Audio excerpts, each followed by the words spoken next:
Welcome to Book and Lounge. I'm your host, Jacqueline. In this episode, we have a special treat for you, an exclusive interview with Frances Mensah Williams about her new book, Strictly Friends. It's a captivating novel about love, friendship, and finding yourself. Frances tells us about her inspiration for the book, her writing process, and her experience as a writer and an entrepreneur. She also answers some of our burning questions about the characters, the plot, and the stunning setting of Sorrel Island.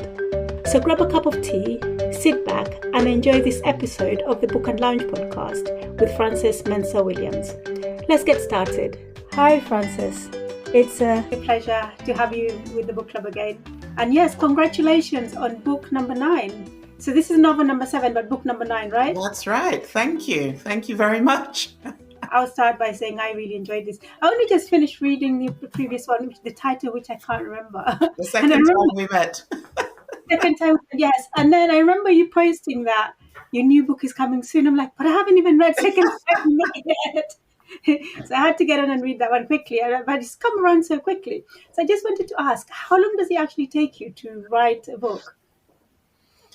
You know, it's really hard to answer that question just because sometimes I'll have started a book, left it, come back to it years later. Strictly Friends, I started it, and actually I was in Ghana when I was researching second helpings, and the story of this story came to me. So I scribbled it and scribbled what I thought was the synopsis and what I thought might happen, and then left it and came back to it a few years later, started writing and then left it again.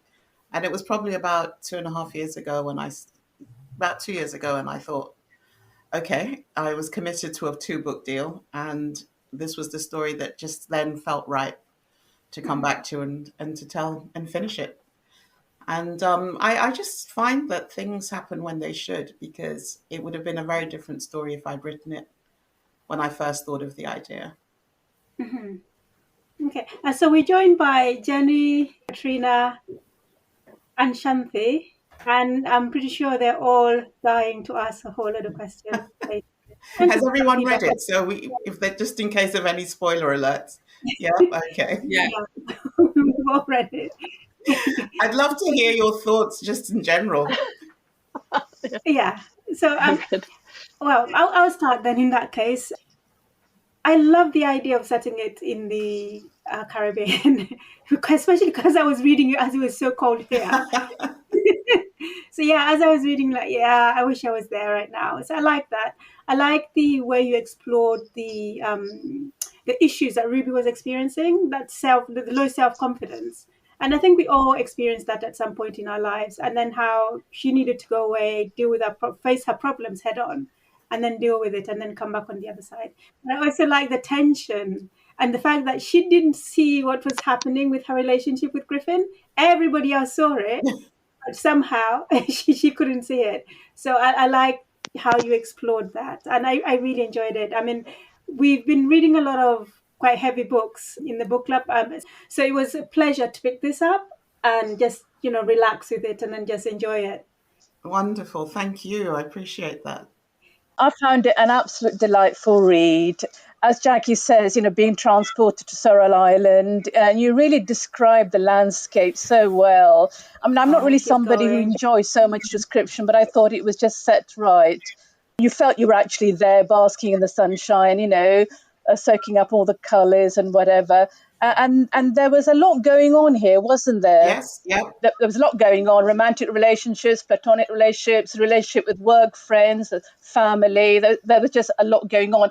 I found Ruby infuriating at times, really stubborn, but I suppose that was kind of deliberate because otherwise you needed that kind of suspense as to whether they will or Griffin and Ruby will get it together at the end. But yeah, it was a nice read. As Jackie says, we've been reading a lot of non-fiction books, and it was a lovely delightful read. Much. Thank you. Definitely, like Jacqueline and Shanti have already just said, some of the books we've been reading have been really heavy going, so it was very light relief actually to read something fictional, and also that it was a romantic storyline. And again, I really liked that it was set in the Caribbean and all the descriptions about the island and the way things felt, even the food. it was really nice to read about. And yeah, there was lots of complex things going on with like work, a home, like her relationship with Auntie Pearl, her, parents, and then the complexity of her relationship with Griffin and Griffin's mother as well that came into it as well. So yeah, it was a really nice read. It's a sort of book I probably would read on holiday, though. Probably not a book I would normally pick up and read, to be honest. But maybe if I wanted a light read, like something to do to just take my mind off, or to just enjoy the sort of pass the time, I would definitely definitely a good read. Sort of book I would have read when I was younger, probably more often. Yeah. Thank you, So yeah, Jenny. Appreciate that. Thank you. I knew this was going to be a little bit light, a relief, and something a bit happy to read. And I think we're all on the same page, because I was wondering if there was a particular Caribbean island that you had in mind, or which had sort of inspired you. Just so brilliant to have the diversity in another genre of book, I think. And for that reason alone, I'd have a look at it. And it's fun, isn't it? Just to see how they untangle themselves. But yeah, I don't know if we're on to questions yet. Jackie, are we asking questions? Go right ahead. Go right ahead. Yeah, I just wondered if you did have any particular island that you've been to that had inspired you or something. I have to say, I have never visited the Caribbean. Oh, well, you were very convincing. I mean, I haven't, except a tiny bit, No. but I would have been quite happy. I'm from Ghana, and actually I was in Ghana doing research for another book when the idea for this came up. But for some reason, it was very clear to me it had to be set in the Caribbean. And because I haven't visited it, I had to create my own island. So I did some reading, obviously, around and sort of was thinking about some of the islands.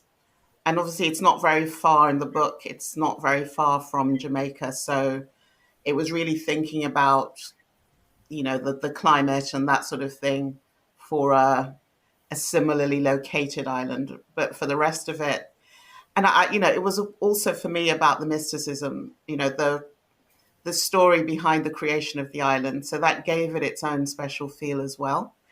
It wasn't, there was a whole legend about the island, and that folklore mysticism that we have in Africa and the Caribbean, I just wanted to bring and weave that in through the story as well. And so that allowed me free rein with my imagination to imagine heart-shaped Sorrel Island and how it would be. Yeah, and I loved it. I really loved creating it. If I was a better artist, I would have loved to have drawn a map of it to sort of show where the different parts of the island were against the heart. But I'm crap, so I had to write it so you'd imagine it instead. Yeah, that's very good. You said you came up with the idea when you were abroad in Ghana. Was it based on any particular event that happened that made you, or inspired by actual people? It was based on the fact that I had taken myself off for a week and I was staying in this nice hotel where I'd got a nice cut price deal because the owners were sort of family friends. And I thought, let me take my laptop down to the pool and go and be a real writer and sit around the pool with my laptop. So I was there lounging out, stretched out on the lounger, and feeling very sort of, shishi poo poo. And then I suddenly started slapping my leg and then slapping it again because mosquitoes started biting. And mosquitoes love water. So they were sort of just swarming around this pool. So after about 10 minutes of trying to sort of be the writer by the pool, I just packed up my laptop and marched back upstairs to my room. But on the way to the lift, I remember just grumbling in my head and just going, even paradise has mosquitoes. And actually, that was the working title of the book until it literally the last minute. So the idea of even paradise has mosquitoes. By the time I got in the lift, I started thinking, I like that. And then Ruby just came to mind and her son. And I could just see this woman. And I just had this, it's Caribbean island, maybe because I was in the tropics, but it wasn't going to be Ghana. So by the time I got up to my room, I think on the 5th floor, I just went straight to the desk, sat down and started scribbling longhand for about half an hour. And then when I looked up, I got the bare bones of the story. And that was, so yeah, but then it just went in the drawer and that was that for a while. So yes, Yeah. it was Even Paradise Has Mosquitoes, which I wove into Miss Ida's conversation because when they decided they weren't going to use it for a title, editors, I said, well, it belongs with this book, so it's coming in somewhere. Yes, yes. No, that was really, really good. Mm-hmm. Yeah, excellent. You mentioned editors. I know you said that this is part of a 2-book deal. This was the second book. So the first book was last year's, the second time we met. Mm-hmm. Ah, So this is the Yeah. second book. And then this is the second book in the deal. So I had to write this really with a deadline. Whereas, within sort of Imperfect Arrangements, for example, was my own. I decided I wasn't giving that to a publisher, so I published that myself. So I didn't have a deadline imposed on me, but I had a deadline I wanted to finish it by. But with these last 2 books, well, certainly with Strictly Friends, I had a deadline. So although I had the germ of the idea, I had the outline, some of it did change. Some of it definitely changed. I think it also became a little deeper and a little darker than perhaps originally I had intended. Because, and if you read any of my other books, if you really look at the themes in there, they're pretty heavy themes, but it's dealt with in a way that is hopefully, as you've all said, readable. You can read it at the level you choose to. Mm-hmm. And it can evoke thoughts and ideas and thoughtfulness, or you can read it as a surface level. It's a fun book. But certainly if you think about Ruby, the bullying in her youth, being abandoned both by her parents and the man she was in love with within a very short period of time, raising a child by herself. Obviously, she had Griffin and she had her auntie. But all of that combined with the childhood trauma, there was a lot there. Yeah. And her ability to trust people was pretty shot. So the only people she trusted were Griffin, her auntie, and Jake. So when one of those people broke her trust, it was devastating because they really were the anchors in her life. Do you find then that the writing process is very different when you have a publisher and you're writing to a deadline compared to when you're publishing something yourself and you don't have that deadline? Does it affect how you write? Not how I write in the sense of the actual craft of it, but my focus on being ruthless. Yes. I mean, I've started another manuscript, and this last year has just been a bit of a whirlwind in terms of my own personal life, and buried 2 parents and had to do this, that, and the other, moved house. So there's just been a lot that's gone on. So now I'm trying to find some equilibrium, but I also work. I mean, writing is not my full-time job. So it's it's making the time and making the priority, which the discipline has kind of slightly gone askew. So I'm trying, not very successfully at the moment, because I'm trying I've taken on some new streams of work, which is taking up a lot more time than I had anticipated. But I do want to get on with this next one because the story is bubbling. At the same time, though, coming back to something I said before, the more time that elapses, the more it's sort of simmering in my mind, the more things come to mind, the more ideas come to mind about things to do with the plot. So I try not to beat myself up too much. I mean, literally, this book came out 3 weeks ago. So the fact that I've even got something else I'm working on, for most people, think that that's pretty good. So I'm trying not to get too hard on myself. I think it's more than pretty good. I mean, you're churning out books.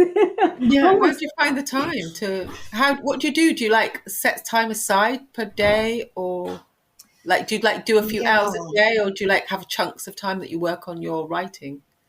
So up until a few months ago, my desired routine was to do, an executive coach and I'm also a consultant, was to try and get all that kind of stuff done in the first half of the week. And then the rest of the week and the weekend would be available for me to write. That, I have to say, has not worked out so great. It's still the basis for my my working life, but things keep falling into my Thursday and Fridays that really I shouldn't be allowing to fall, or I have no real choice. So I'm trying to get back to that space again where I can say at least Wednesday is my cutoff day. And then Thursday, Friday, and the weekend, I prioritize writing, let me say, rather than prioritize the other things. So I need to get back into really enforcing that much better than I have been. What you said about editing and the title, I thought that was very interesting, because one of my other questions was about the title, which I sort of felt the title, I would have preferred a different title, because I felt like it slightly set you up that you were going to guess that eventually the two of them were going to get together because of that type of genre of romantic. So you would have liked even Paradise Has Mosquitoes, right? Yeah, I'd have much preferred that, because I think anything I thought I was trying to think while I was thinking of questions. I thought I might call it like The Spell of Sorrel Island, but the mosquitoes one would be lovely, because I think that type of genre, you kind of think that there's going to be misunderstandings and eventually people will sort it out. But if I hadn't seen that title, the part where she's kind of beginning to have feelings again for her husband, or that would have created more like, oh, I wonder which way it's going to go. Right. So I don't know if you think the editor who, I wonder how much influence they have over. Oh, the editor has a lot of influence. So my first couple of books were my titles, and the publisher that I had at the time kept them. And that was not an issue. So it wasn't until I was with this publishers for my last book and this one that I found, to my horror, that I don't have the right to keep the title. And they look at it from a commercial perspective. I mean, they're investing it, so they figure they know what sells. And actually, there is a genre in romance called friends to lovers, which those people who like it will sort of recognize it, and that will tick off the box for them. So I guess maybe part of the reasoning is that it's a very established genre within the romance space. Yeah. But, publishers are a business, and they'll categorize a niche according to the niches that publishers do. So I get put into sort of either romance or women's fiction, depending on, who you're asking. But for me, I think it's much more about women's fiction / popular fiction, because it's not, when I try and read a romance book just to sort of get an idea of what other people are writing, and I'm in the middle of one at the moment, which did very, very well. But I just find it really slow. It just seems to be all about how the man and the woman get together. And there's no real story about them as individuals, or not as much. It's all about the man and the woman getting together. Whereas for me, it's about my protagonist's personal growth. And the romance acts as a vehicle and a device through which she does grow and learn something about herself and about life. So the idea that it's just about the romance, to me, is very limiting. And I don't write that. So therefore, when I get put in that niche, it's quite difficult because, as you say, the title will suggest that niche. But there's much more going on in my stories than solely that romance. The romance sits in the center, but it's not the only story by any means. In fact, for me, the biggest love story is between the woman and herself, and growing to accept and love herself. Can you just tell us more about the character Ruby and her journey to self-discovery? How did you... Well, you've told us how you came up with the book itself, but how did you come up with Ruby as a character? And what inspired Ruby? Ruby just popped in my head with Jake. So I knew there was going to be a very strong maternal drive. And it was thinking about what would have created the situation where you have this mother and her son on their own. And the more I started thinking about Ruby, I could picture her as just being very tall. I didn't want her to be a classically pretty type of woman. I wanted her to be, like a Grace Jones kind of person, just fierce and tall and powerful, and not kind of going to be a very sort of stereotypical glamour person.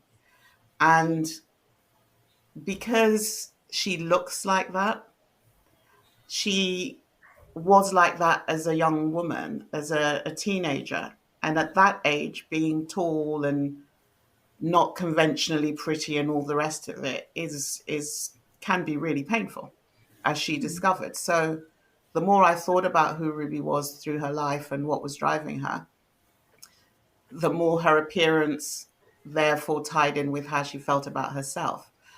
And, losing a lot of the support around with her parents in her early years just created a vulnerability as well, which Jake filled. And then losing her partner and not knowing why fed into this whole, I'm not good enough. I've never been good enough. And if she didn't have Griffin and her auntie and Jake's love, she could really have been quite dark. But they kind of were the ones that kept her, and of course her best friends as well, and work that she loved doing. So she was a rounded person, but not fully rounded. Emotionally, she was still stunted. And it wasn't until she found out the truth that she could start being truthful with herself. And it wasn't until she could stop blaming someone else that she could start looking at what her own role in her life had been. I mean, every character needs something that's, you're not going to create a perfect character. They're just not going to be very interesting. And Ruby's stubbornness is really what stopped her from enjoying her life to the full and what stopped her trusting. But you could understand why she was stubborn. But at the same time, you wanted to shake her and say, look, you can believe in somebody, Griffin had proved himself over and over again. But it was when you've got a wound that is so deep, it doesn't take a lot for someone to hit that wound again. And then logic flies out of the window. All you're concerned with is the pain that you're in. Yeah. Just following on from that, what you said about the support that Ruby had is I really like the character of Fee. Yeah. Because she was like her office mum, wasn't she? Yeah.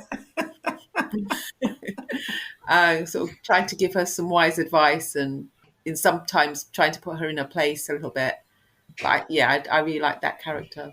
But also, it showed Ruby's softer side because she'd been there for Fee through Fee's own stuff, her much married life. And it showed Ruby having that, being there for other people as much as they were there for her. Yeah.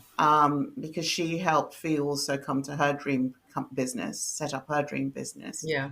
And so when she starts trying to help Miss Ida, it's not out of character for her to see a problem and try and do something.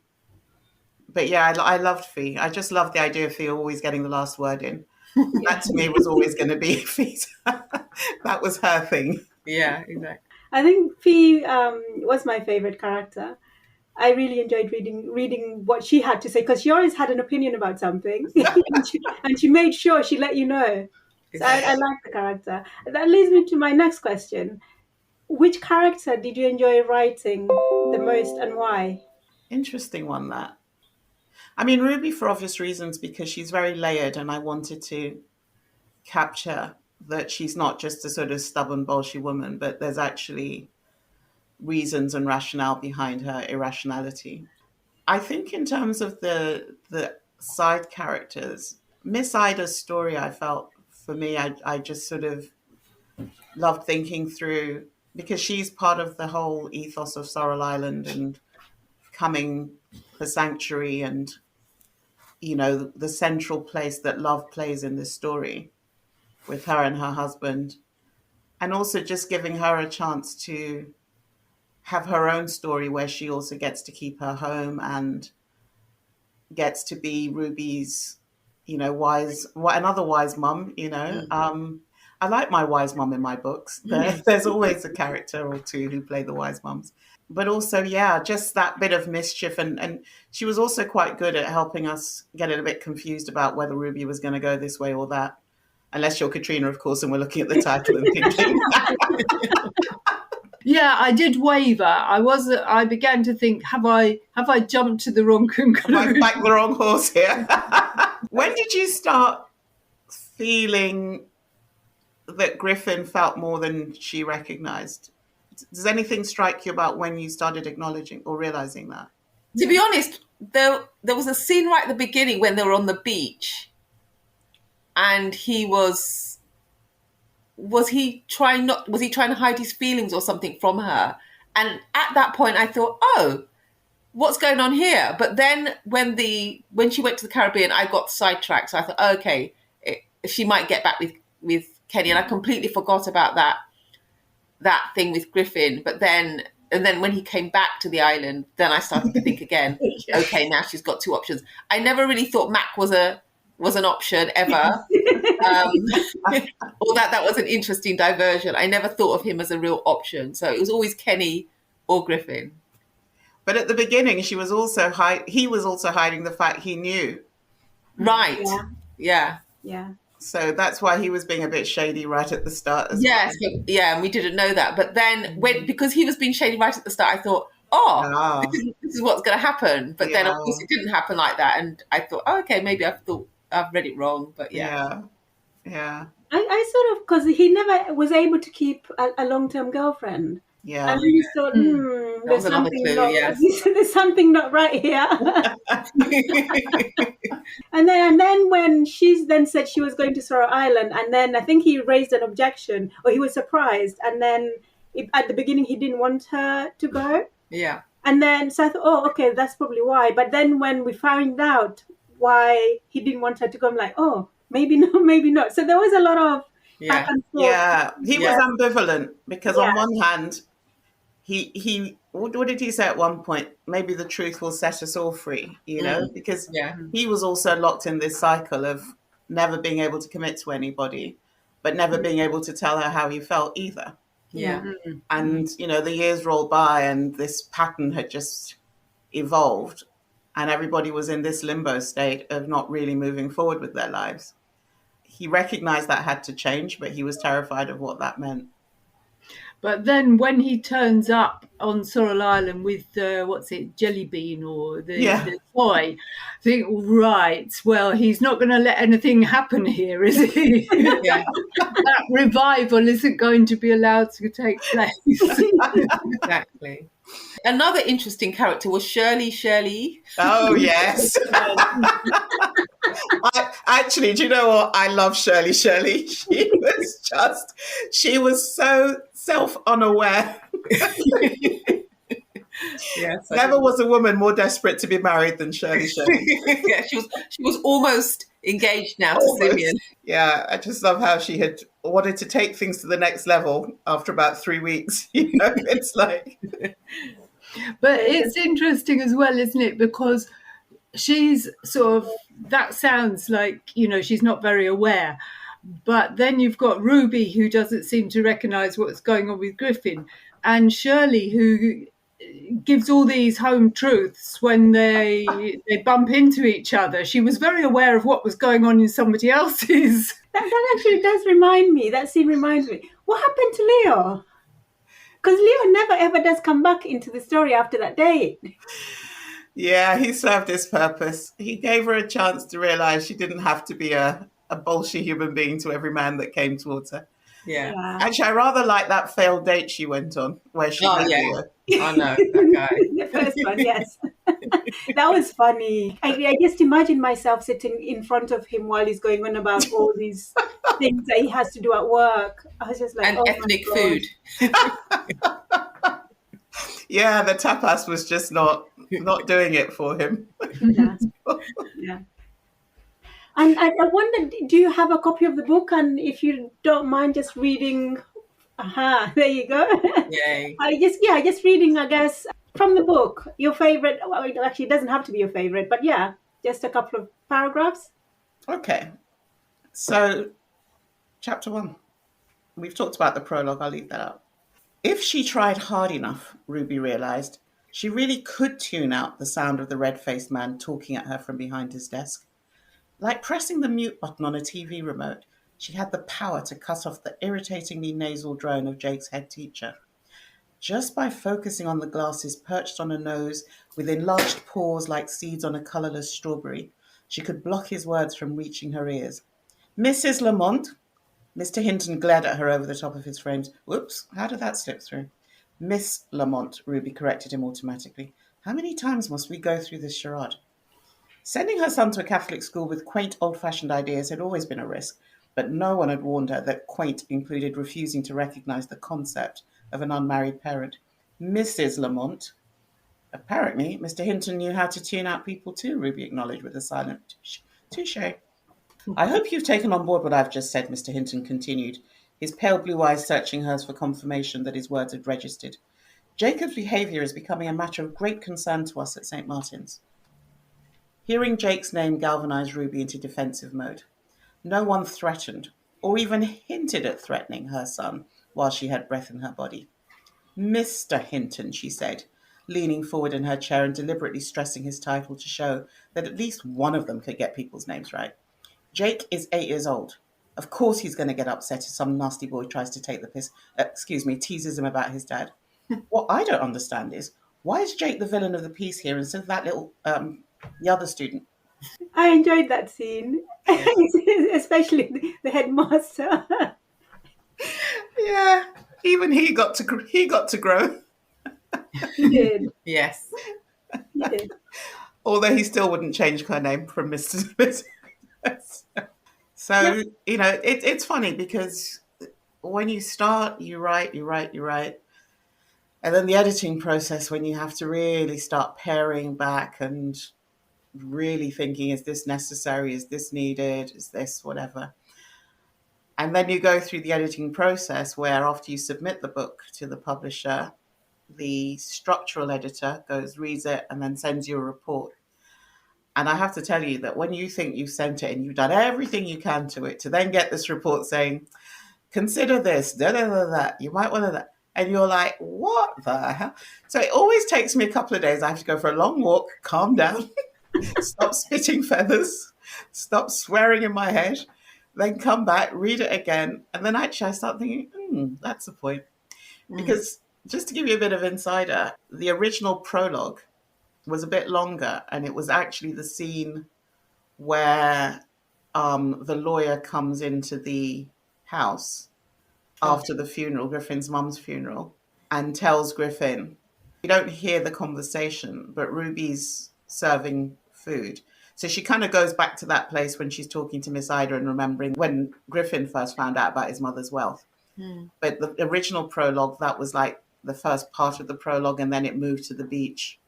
But actually it was Ruby comforting Griffin at the beach. So then in the edit, the structural editor said she liked the story in the prologue, but she said, can we have something that's a bit more directly related to them? So I huffed and puffed, and then I thought, actually, I'll take the second half of the prologue. And instead of Ruby comforting Griffin at the beach, because she dragged him there, he was catatonic with shock after the lawyer told him, it's going to be Griffin comforting Ruby. I just always wanted it to start at the beach and end at the beach. I knew that much. Right. And then they wanted a epilogue. Thank you. And I still needed the circularity for the beach. But so that ended up at the beach on Sorrel Island. But the main story was starting at the beach in Brighton, their place, and ending at their place as well. So you mentioned a structural editor. Is there another editor after that? Oh, yes. That's why it takes so long from pen to bookshelf. So the structural editor, it's, you get a report, could be 3, 4, 5 pages, depending on how much they want to say. Now, at no point are you forced, but you know that they are advocating for the reader. So you take it seriously because you want the reader to understand the story you want to tell.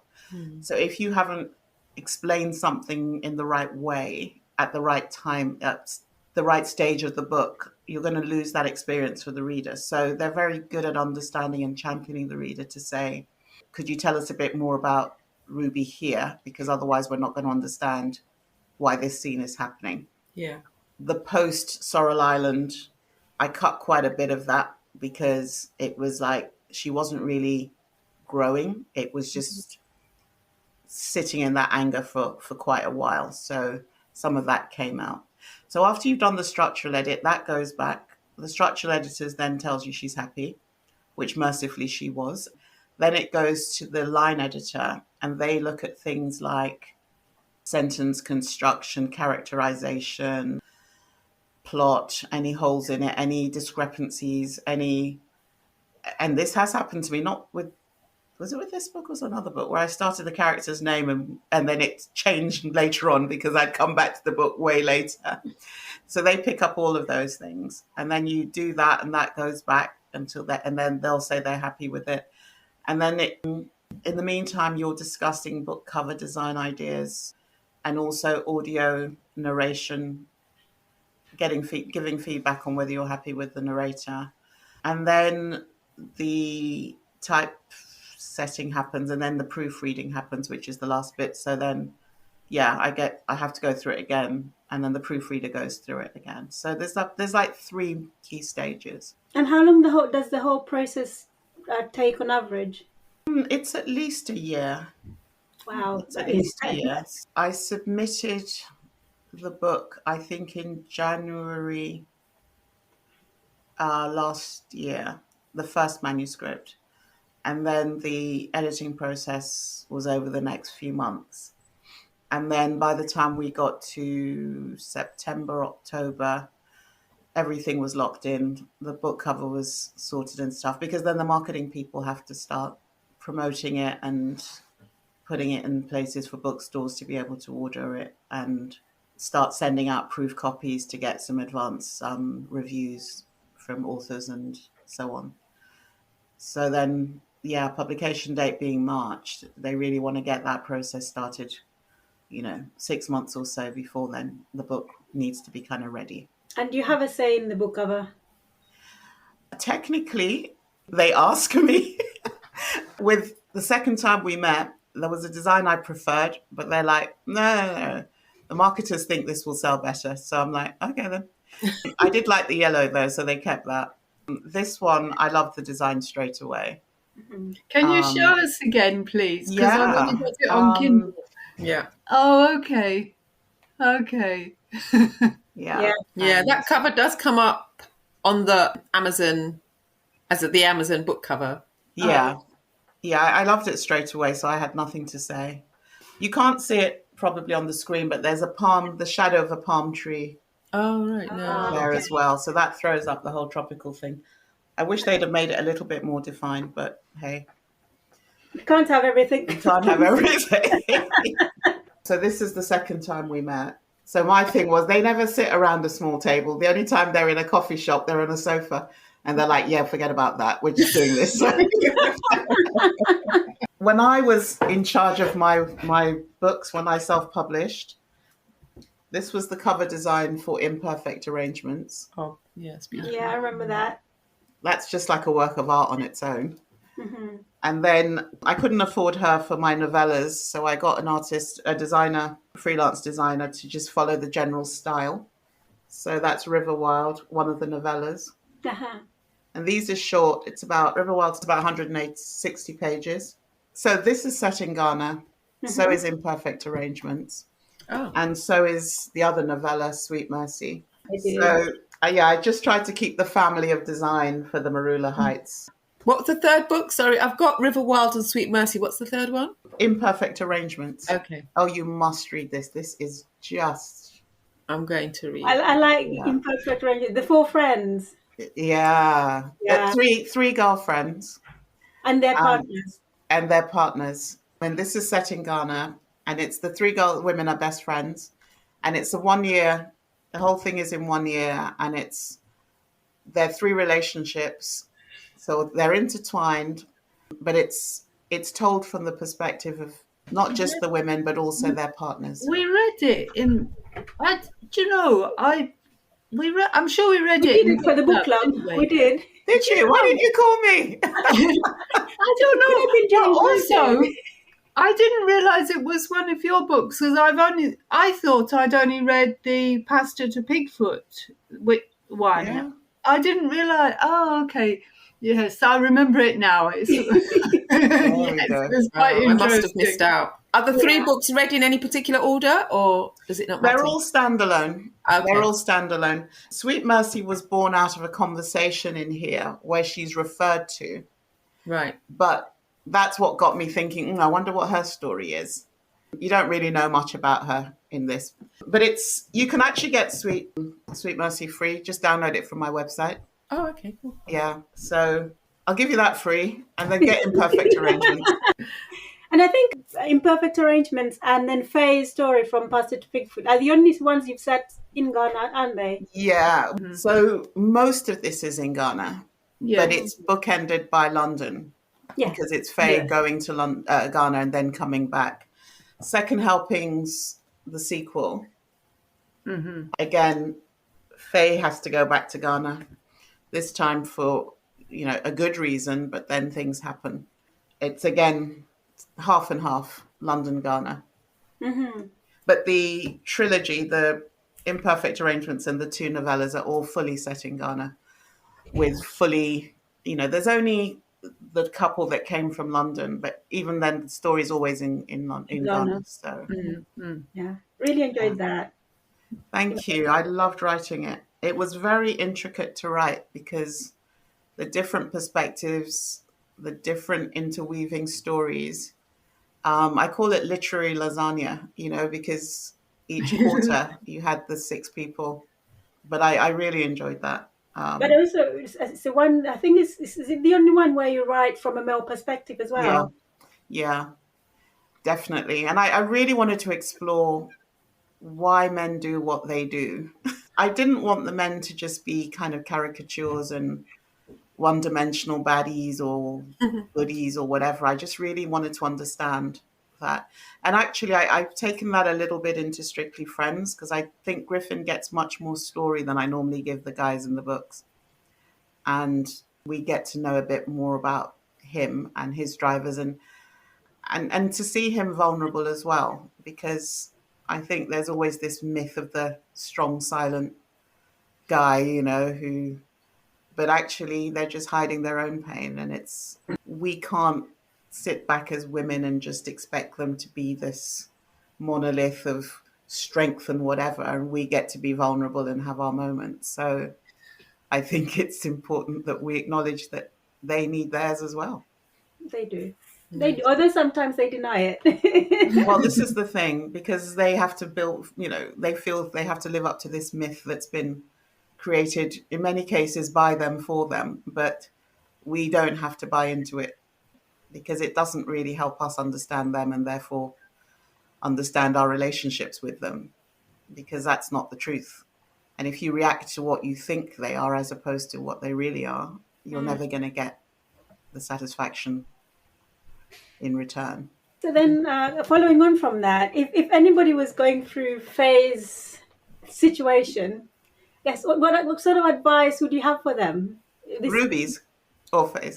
Sorry. Now I'm confused. We've talked about all these books. I'm now confused. Ruby's situation. Sorry. Ruby's situation. Yeah, the self-doubt. The self-doubt. Yeah.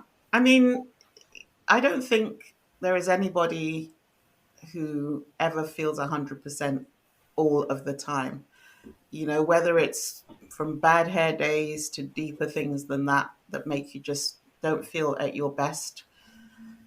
I think for me, I would just say go easy on yourself and remember that perfection is usually a construct we set up in our own minds for ourselves rather than what anyone else expects of us.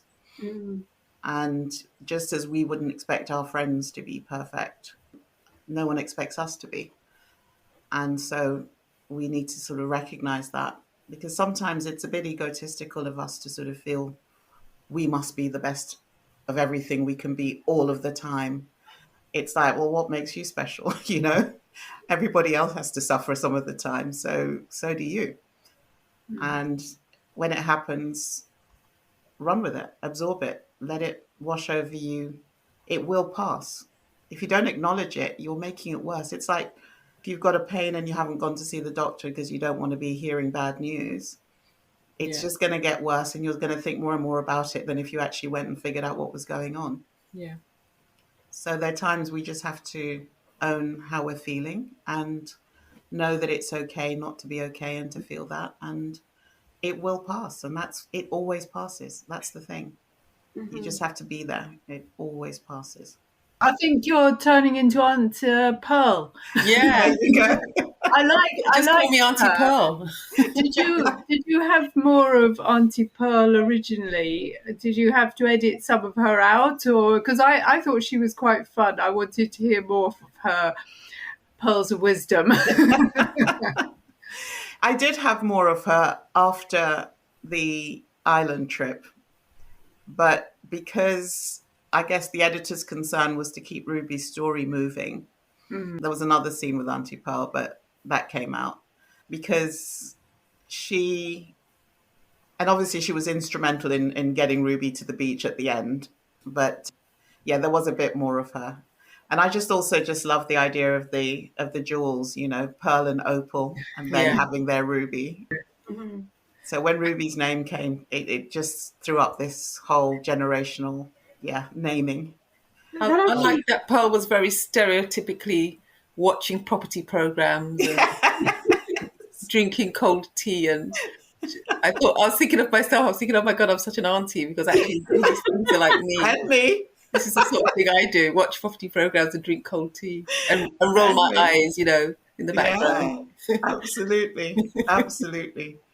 But she was, and also Ruby's mum was her twin, so there was an even closer bond.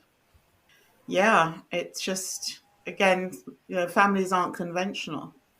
Yeah, there was so much detail in the book. I mean, there was so much depth in so many different ways. If you read it you could read it in so many ways. Like you said, you could read it lightly, you could read it in more depth, but there was just so much detail in all the characters that linked them all together. So it was really, well done. Thank you. I don't know, I just felt like I wanted to know more about Pearl, and I wanted to know her backstory. So maybe you never know, she may come back in another book. Yeah, Auntie Pearl. Yeah, Auntie Pearl. Yeah, I mean, you can imagine, can't you, as the twin? Yeah. And, Opal finds Neville and gets married, and they're both nurses. And why did Pearl not find somebody? And, nursing in the UK in the 70s and 80s, as a black nurse, it would have been quite an interesting. It got me thinking. Yeah, you've got to do a nice story there already. Yeah, we've got to write a story on Auntie Pearl. We're all ready to go for reading it. So. Yeah, I'll give that some thought. I remember one of my best friends, when she read Imperfect Arrangement, she wanted, and actually I have thought seriously about how to do this, and it may come up as a novella, Nadia's story. The mistress, because she was like, I really liked her. She's like, I really want to know what her story was. And she's a feisty. When you get to that, Jenny, you'll know what I'm talking about. I'm going to read all of them. So okay. But I think she's really got a story to tell as well. Listen, I need someone to just drop me a couple of 100,000, and I can stop work and just write. If only, yeah. But you're right. You're producing quite a lot, so hopefully Netflix is going to pick one of these up. From your lips to God's ears. That would be amazing. Mm-hmm. Much as I love coaching, I'd love to do a lot less of it so I can do a lot more writing. I can see some of these books on big screen, especially Imperfect Arrangements, and also Faye's story. Yeah. You never know, fingers crossed. Absolutely. Touch wood, fingers crossed. Yeah. Jenny, Katrina, do you have any other questions? No? Not I just then follow up, I guess, with my final question, which is, what can we look forward to seeing from you? What's coming up next? Well, it's still very shape-shifting, but at the moment, the manuscript I'm working on, I'm going to do my best to try and get through to the end of the first draft over the next 3 months or so. We'll see. I'm trying to just give myself a bit of a goal. It's a fun story. Again, there's darkness there. And my character is, I'll give you this much. She's a relationship counselor, but not a very good one. Looking forward to it already. Yeah. Interesting. Yeah. So I'm still developing her and the plot line and so on. Yeah. I think I need to get serious now and start giving myself some deadlines. Otherwise, I turn into a drama queen when I'm not writing, and it's everyone around suffers instead. So I think I need to get on with it. And if people want to buy your books, where can we find them? Easiest place is Amazon. The only book that's probably now only from me is the non-fiction book, Everyday Heroes, and I Want to Work in Africa. Those I would just come to me directly. But all the novels, all 7, are all on Amazon. So yeah.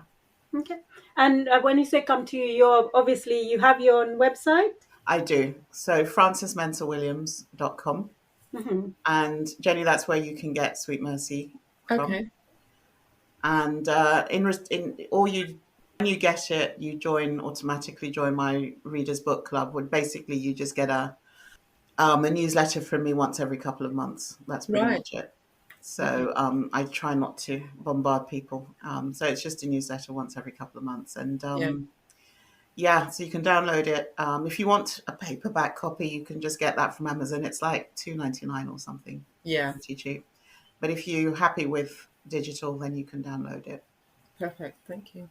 And readers can join up to your book club just by going onto your website? Just by going onto the website, and just literally it's just your name and email, and you're on my mailing list after that. And so I have competitions, like I just had a free copy of the book was in the last competition, the audio as well. Probably the next newsletter I'll do a competition for the audio of Strictly Friends. So yeah, and then also I tend to join up with some other authors to offer free downloads of their books, as well as mine's usually Sweet Mercy. So download a ton of free books as well. It's all in the newsletter, so yeah. Thank you so much, Frances, for your time this afternoon. It's been an absolute pleasure having you along, as always. Thank you. It's been wonderful. It's so nice to talk to you all. Yeah, lovely to hear.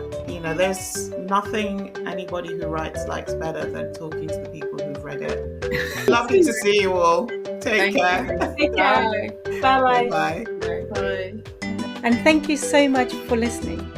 If you enjoyed this or any of our other episodes, please like, share or subscribe on Spotify, YouTube and Apple Podcasts. Till next time, goodbye.